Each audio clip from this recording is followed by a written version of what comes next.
बदलाव का समय है, एक बहुत ही परिवर्तन का समय है। मैं पूरे शहर में घूम रहा हूँ, पूरे शहर में हर जगह जा रहा हूँ। हर जगह से एक ही आवाज़ है कि इस निकम्मी और इस भ्रष्ट सरकार को लोग उखाड़ कर फेंकना चाहते हैं। तो 10 साल की इनकी सरकार रही, इन्होंने पूरे 10 साल जात पात की राजनीति करी, इन्होंने कभी भी मुद्दों पे बात नहीं करी, इन्होंने कभी भी विकास पे बात नहीं करी। शौचालय के नाम पर रोहतक में भ्रष्टाचार हुआ है और कैसे जो पैसा आया था, जो कि यहाँ की मूलभूत सुविधाओं के लिए खर्चना चाहिए था, वो पैसा इन लोगों ने कैसे बर्बाद किया है, वो बर्बादी रोहतक को देखने को मिलती है। रोहतक में बहुत बड़ा मुद्दा है कि आज रोहतक की जनता को साफ़ पानी पीने को नहीं मिल रहा। सीवरेज की बहुत ज़्यादा ही इस समय दिक्कत है। और अगर आप इनकी आज भी बात करेंगे तो पूरे चुनाव में आज भी ये किसी मुद्दे पे हमसे बात नहीं करना चाहते। ये हमेशा उस मुद्दे को भटकाने के लिए अजीब फजूल बात करेंगे। और जिस तरह से इन्होंने नशा हरियाणा में फैला है इनके राज्य में, बहुत ही दुर्भाग्यपूर्ण है। अगर हमारी कांग्रेस की सरकार बनेगी तो सबसे पहला काम जो हम करेंगे, सबसे पहला हम ड्रग्स के ऊपर, नशे के ऊपर, नशे की लड़ाई लड़ेंगे। पहले हम हरियाणा को नशा मुक्त करेंगे। जहाँ तक रोहतक की बात करूँगा, ये बीजेपी खुद उस समय बोलती थी कि भाई सारा विकास रोहतक में हुआ। हमने रोहतक को हिंदुस्तान के 36 शहरों में, 36 अच्छे शहरों में लाकर छोड़ा था। इन्होंने आज उसका बेड़ा गर्क कर दिया। नमस्कार, डिजिटल भूमि की खास पेशकश जनता राज में आपका स्वागत है। अभी जैसे कि आप सब जानते हैं, विधानसभा चुनावों का बिगुल बज चुका है और 1 अक्टूबर को चुनाव होने वाले हैं। उसी के मद्देनजर हम आज पहुंच चुके हैं विधायक बीबी बत्रा के ऑफिस में। हमारे साथ मौजूद है उनके पुत्र सिद्धार्थ बत्रा। तो उनसे हम आने वाले चुनाव के बारे में बात करें और कितनी आपकी तैयारी है इस बारे में आपसे बात करेंगे। तो सबसे पहले सिद्धार्थ जी, आपका बहुत बहुत स्वागत है हमारे चैनल पर। धन्यवाद सौरभ जी। सिद्धार्थ जी, विधानसभा चुनाव का बिगुल बज चुका है, तो क्या तैयारी आपकी चल रही है और क्या क्या मुद्दे इस बार रहने वाले हैं? हमारी तैयारी पूरी है। हमारी तैयारी आज से नहीं, हमारी तैयारी पिछले पार्लियामेंट चुनाव से है। बदलाव का समय है, एक बहुत ही परिवर्तन का समय है। मैं पूरे शहर में घूम रहा हूँ, पूरे शहर में हर जगह जा रहा हूँ। हर जगह से एक ही आवाज़ है कि इस निकम्मी और इस भ्रष्ट सरकार को लोग उखाड़ कर फेंकना चाहते हैं। आप लोग देखेंगे कि जब 1 तारीख को पोलिंग होगी और 4 तारीख को जब रिज़ल्ट आएगा तो इस बीजेपी का लोग हरियाणा से नामो निशान मिटा देंगे। तो साथ ही और क्या क्या मुद्दे रहने वाले हैं आपके मेन विधानसभा चुनाव में? रोहतक की अगर बात करें तो रोहतक को लेकर क्या क्या मुद्दे आपके मेन होंगे? बहुत बड़े मुद्दे हैं। देखो, 10 साल की इनकी सरकार रही, इन्होंने पूरे 10 साल जात पात की राजनीति करी, इन्होंने कभी भी मुद्दों पे बात नहीं करी, इन्होंने कभी भी विकास पे बात नहीं करी। आज मैं शहर में घूम रहा था तो मैंने एक पोस्टर देखा इनका लगा हुआ था। इन्होंने बोला कि जी हमने बाज़ारों में शौचालय बनवाए। मैं अभी चिन्नीवट कॉलोनी से वापस आया हूँ, मैं आपको दिखाऊँगा वहाँ के शौचालयों की क्या हालात है, किस जर्जर तरह से वो शौचालय पड़े हैं और किस तरह से शौचालय के नाम पर रोहतक में भ्रष्टाचार हुआ है और कैसे जो पैसा आया था, जो कि यहाँ की मूलभूत सुविधाओं के लिए खर्चना चाहिए था, वो पैसा इन लोगों ने कैसे बर्बाद किया है। वो बर्बादी रोहतक को देखने को मिलती है। रोहतक में बहुत बड़ा मुद्दा है कि आज रोहतक की जनता को साफ़ पानी पीने को नहीं मिल रहा। सीवरेज की बहुत ज़्यादा ही इस समय दिक्कत है। और अगर आप इनकी आज भी बात करेंगे तो पूरे चुनाव में आज भी ये किसी मुद्दे पे हमसे बात नहीं करना चाहते। ये हमेशा उस मुद्दे को भटकाने के लिए अजीब फजूल बात करेंगे। इस तरह से हम नशे की बात करते थे। एक बड़ी प्रसिद्ध एक मूवी बनी, एक उड़ता पंजाब की बड़ी बात की गई, उसमें दिखाया गया कि हमारी सोसाइटी में किस तरह नशे का पंजाब में प्रचलन हुआ। आज इन्होंने हरियाणा को वहाँ पर लाकर खड़ा कर दिया है, जो कि एक दूध घी और हमारे यहाँ एक बहुत ही रोहतक पुराना दूध और घी के नाम से और यहाँ के पहलवानों के नाम से और यहाँ के स्पोर्ट्समैन के नाम से जाना जाता था। आज आप देखेंगे कि शहर में इतना बुरा हाल है ड्रग्स के नाम पे। और मेरे सारे बहुत से भाई और मेरे से छोटे बड़े आज ड्रग्स से वो सफ़र कर रहे हैं। और जिस तरह से इन्होंने नशा हरियाणा में फैला है इनके राज्य में, बहुत ही दुर्भाग्यपूर्ण है। अगर हमारी कांग्रेस की सरकार बनेगी तो सबसे पहला काम जो हम करेंगे, सबसे पहला हम ड्रग्स के ऊपर, नशे के ऊपर, नशे की लड़ाई लड़ेंगे। पहले हम हरियाणा को नशा मुक्त करेंगे। और हाँ, एक वो बहुत बड़ी बात है क्योंकि मेरे भाइयों से, युवाओं से जुड़ा एक मुद्दा है। और दूसरी जो हमारी मूलभूत सुविधाओं के लिए आज रोहतक रो रहा है, जहाँ भी जाओ सीवरेज की दिक्कत है, पानी की दिक्कत है। आज नहीं, जिस भी दिन किसी से बात करते हैं वो पानी की बात करता है।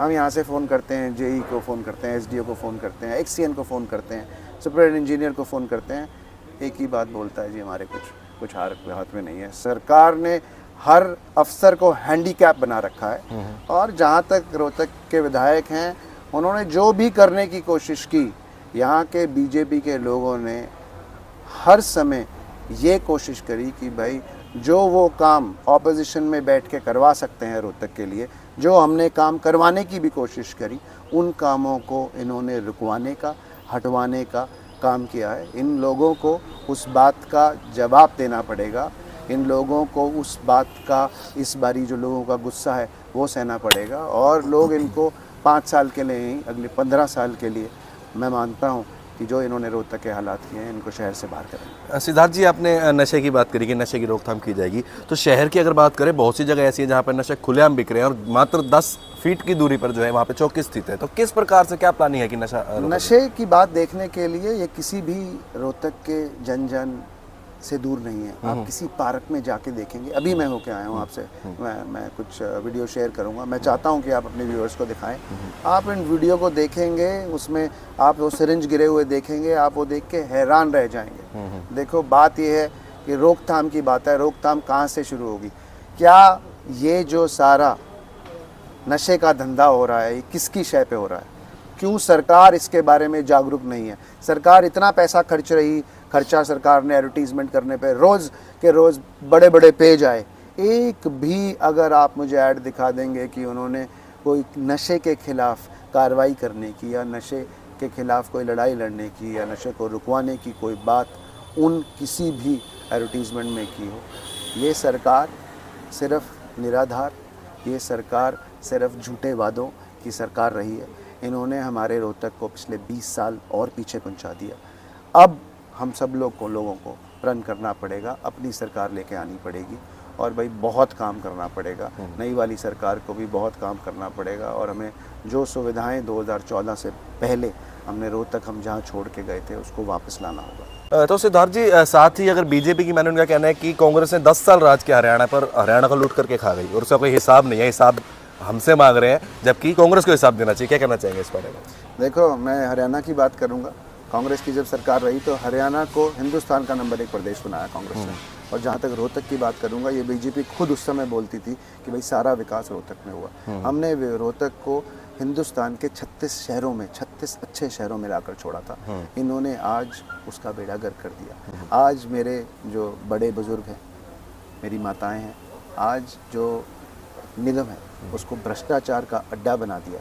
आज आप एक छोटी सी प्रॉपर्टी आईडी के लिए, जो आपकी अपनी प्रॉपर्टी है, जब आप उसकी आईडी के लिए उसको आप बेचना चाहते हैं या अपने किसी सगे संबंधी को देना चाहते हैं, जब उसकी ट्रांसफ़र की बात आती है, तो जो प्रॉपर्टी आईडी के लिए इन लोगों ने, निगम के लोगों ने, इनके द्वारा लगाए गए लोगों ने लोगों को खून के आंसू रोने पे मजबूर किया है। उन लोगों को इतना तंग किया गया है पिछले 5 साल में कि मैं आपको बता नहीं सकता। जो भी मेरे पास आता है इसी बात की कंप्लेंट करता है। मैंने अपने पिता से बात की है, हमारी इस बात में बहुत ही डिटेल डिस्कशन हुई है। उन्होंने प्रॉपर्टी आईडी का मुद्दा बहुत ज़ोरों शोरों से हर समय जब भी विधानसभा का सेशन हुआ तब उठाया है और हम इस प्रॉपर्टी आईडी का, अगर कांग्रेस की सरकार बनेगी तो हम इस प्रॉपर्टी आईडी का समाधान देंगे और ऐसा समाधान देंगे कि भाई किसी को दिक्कत ना हो। प्रॉपर्टी आईडी की जो भी बात हो, किसी को ऑनलाइन अप्लाई करे तो उसके घर बन के आए और कोशिश करेंगे कि इस प्रॉपर्टी आईडी को ख़त्म करें या सुचारू रूप से इसकी जो कमियां हैं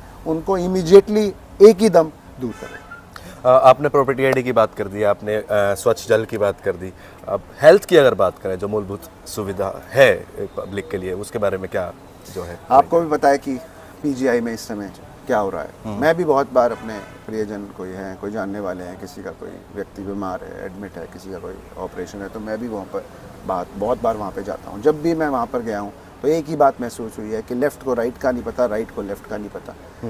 कई बार किसी डॉक्टर से बात हुई तो भाई जो क्या है कि जो डॉक्टर आज अवेलेबल नहीं है, डॉक्टर की दिक्कत ये है कि जी अभी डॉक्टर साहब अवेलेबल नहीं है, अभी वो दवाइयाँ अवेलेबल नहीं हैं जो इनको करानी चाहिए। इन्होंने, जहाँ तक हेल्थ सर्विसेज की बात है, बिल्कुल हेल्थ सर्विसेज को नीचे लगा कर बिना किसी सहायता के उसको एक ख़त्म करने का काम किया है। संयोजित तरह से इन्होंने ख़त्म करने का काम किया है। और आप अगर देखेंगे कि पिछले कुछ समय में जहाँ की हेल्थ सर्विसेज बहुत इम्प्रूव होनी चाहिए थी, कोई नई टेक्नोलॉजी की बहुत सारी चीज़ें आई हैं वो आनी चाहिए थी। आप देखेंगे उस मामले में PGIMS आज इन लोगों ने ज़ीरो करके रख दिया। और तो और अगर आप देखेंगे कि आज जहाँ तक नारियों की सुरक्षा का मामला है, मेरे संज्ञान में आया कि एक बहुत ही वहाँ की डॉक्टर हैं, उनके साथ जो हुआ और उनके साथ जो पिछले दिनों कुछ बीता, ये लोग नारी की सुरक्षा करने में भी बिल्कुल नाकामयाब हुए हैं। तो इससे पहले कि हम ये वीडियो को समाप्त करें, रोहतक की जनता को आप कोई मैसेज देना चाहेंगे? मैं रोहतक की जनता को यही मैसेज देना चाहूँगा कि भाई चुनाव का समय एक बहुत ही निर्णायक समय पे हम खड़े हैं। आपको भी पता है कि इस समय हरियाणा में कांग्रेस की सरकार बनने जा रही है। मैं यही कहूँगा कि जी इस सरकार को आप बदलने का काम करें, बदलाव का समय है, आएँ हम सब मिलें और एक अपनी सरकार बनाएं। इस अपने युवा साथियों को नशों से दूर करना है, जो गंदे पानी की दिक्कत है और जो प्रॉपर्टी ID की दिक्कत है और जो सीवरेज सिस्टम की दिक्कत है उसको दूर करना है। आइए हम सब मिलकर चलें और हमें एक नया रोहतक बनाना है। जो रोहतक हम 2014 से पहले छोड़ के गए थे उसको बनाना है और इसको बहुत आगे लेके जाना है। तो ये थे हमारे साथ सिद्धार्थ बता, आपका बहुत बहुत धन्यवाद आज के लिए। तो इसी के साथ नई और ताज़ा जानकारी पाने के लिए हमारे साथ जुड़े रहें और देखते रहें डिजिटल भूमि। धन्यवाद।